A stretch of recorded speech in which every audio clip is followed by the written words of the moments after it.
در نویای فرخور در مؤسسه تسلط میانه عمومی رقم 8 در دهه ارچه جامعات دهاتی دهخونریخ برشیده به روز رودکی زیر عنوان دانش اندر دل چراغ روشن است کنفرانسی علمی ادبی برگزار گردید.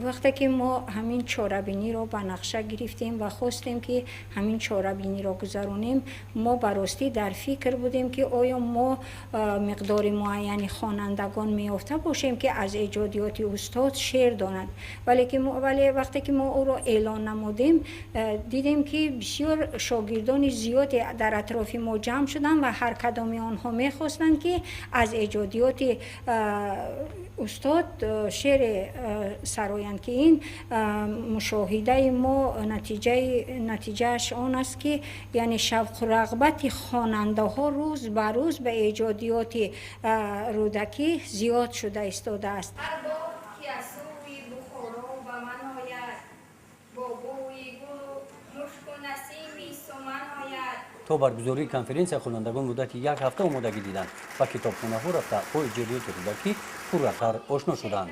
با کتابخانه ما وقتی که خوانندگان برای کتاب اومدن 4-5 کتابی از رودکی بود که به همه اونها نمی رسیدند و اونها از این بسیار غمگین می شدند، خفه می شدند. برای همین من خواهش میکنم که وقتی که همین کتاب های سعدی و صدرالدین عینی و همین ها می آید، در قطار همین ها کتاب های همین رودکی رو هم به ما دسترس کنند. در این کنفرانس صدها نفر مخلصان شعر عجم نورسان جمع آمده از ایجادیات ابا عبدالله رودکی شعرها قرائت نمودند.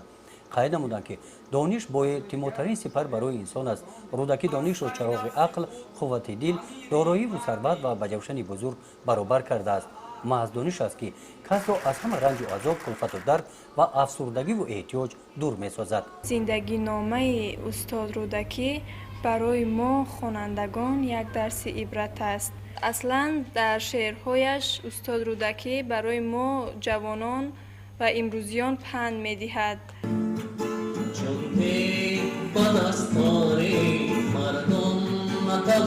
این چاره‌بینی با خواندن سرودها از ایجادیات ابا عبدالله رودکی خاطرمان جمع بست گردید.